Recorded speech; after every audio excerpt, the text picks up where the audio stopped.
Welcome back to part third of this particular video series on corporate social responsibility. In the earlier two parts, we have discussed what corporate social responsibility means, what are the various uh, ways and methods in which corporate social responsibility is being done at organizations, why it is growing in importance across the entire globe, and what are the various kinds of benefits which accrue to a particular company because of CSR.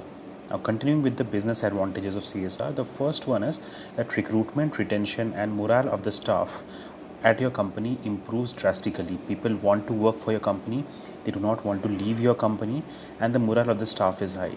And this automatically translates into a higher percentage of profits, a higher percentage of productivity for all your employees, which is a very good thing for the employers. Now, the second thing that is important in terms of business advantages is that CSR helps in risk management. If your company has been involved in any kind of a problem in the litigation in the past, if you are flouting some of the norms of business, if you are creating some pollutants, in spite of all those negative things that your company might be doing, if you are involved in CSR activities, the officials, the government, the society, the press and the media will still have a positive image about you, will still have a positive image. It will not be that negative. It will be negative, but it will not be that negative.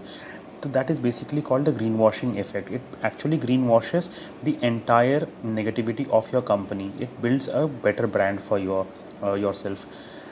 CSR also helps in brand differentiation.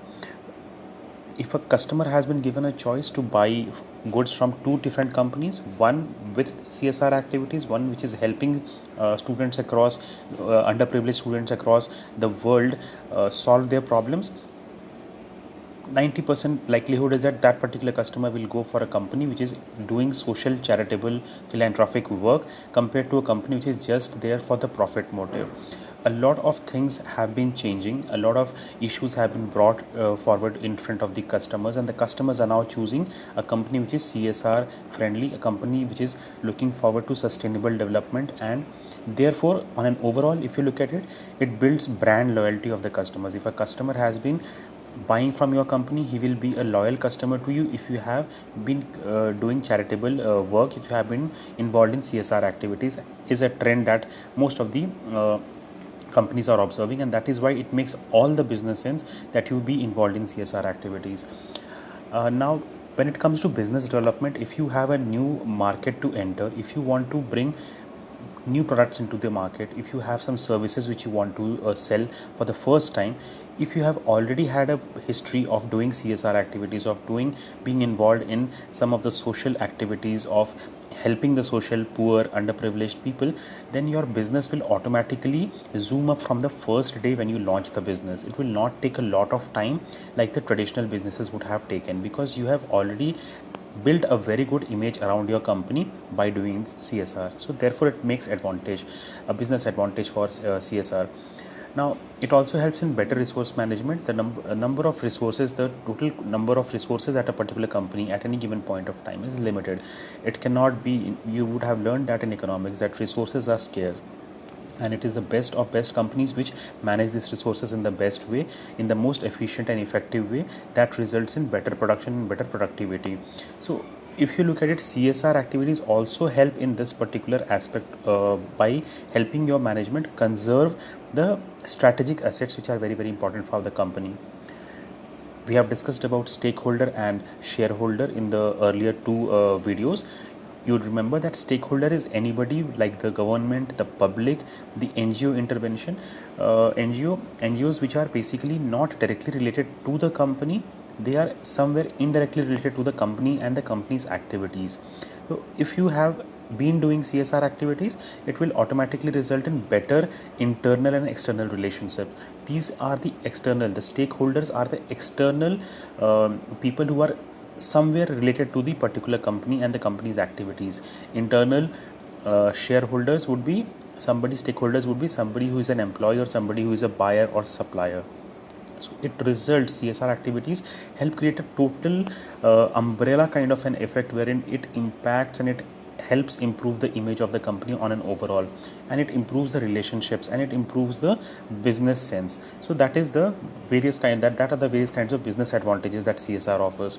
Why should a company not do CSR? That is important to understand, because the management focus must always be on creating the best product that they have been doing. If there is an engineering company, if there is a company which has been producing steel and iron, it will definitely be its key priority to focus only on what it knows best to do.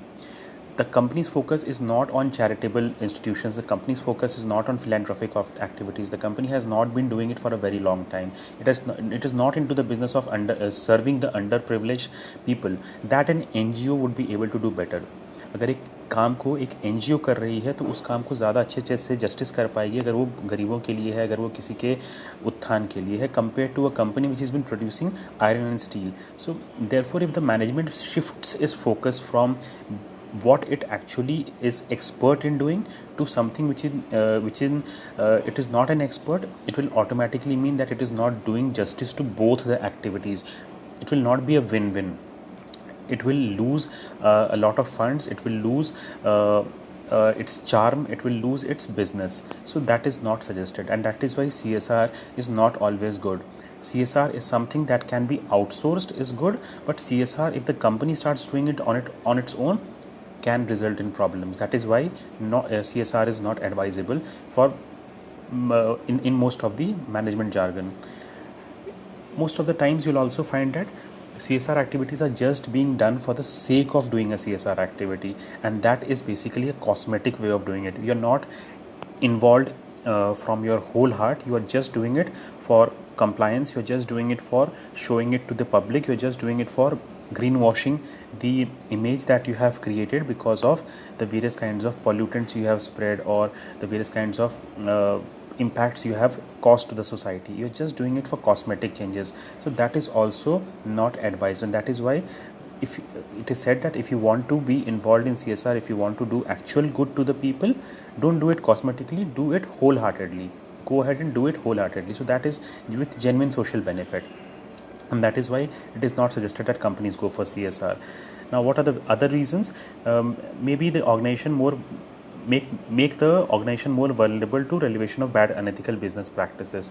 Now, we talked about the greenwashing effect, that if you are doing wrong, you can greenwash that by doing CSR activities. So this kind of an attitude, if the businesses starts adopting, that they are doing negative on one end and they are trying to cover that up with a positive by getting associated with some kind of a CSR activity, even that is bad for the company, for the society, and the overall stakeholders of the business at large. So that is why CSR is also not suggested.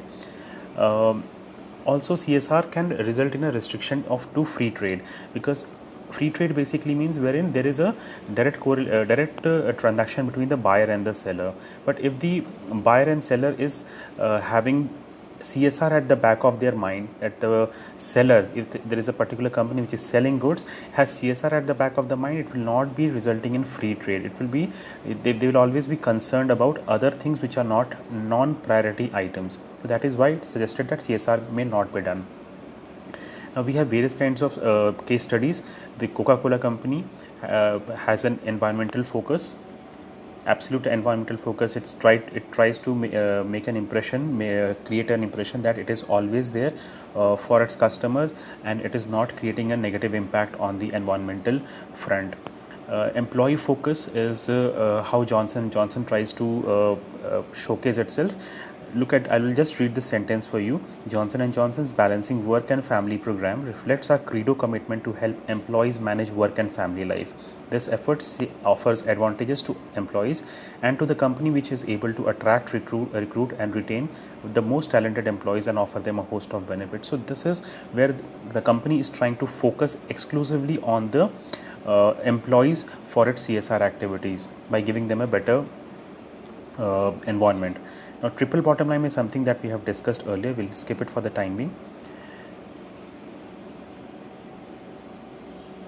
Now, this is a particular graph that we'll be discussing in the next chapter. We are already crossing the 10-minute limit that we have. for this video. So we'll be covering this in the part 4 of this corporate social responsibility video. Thank you so much.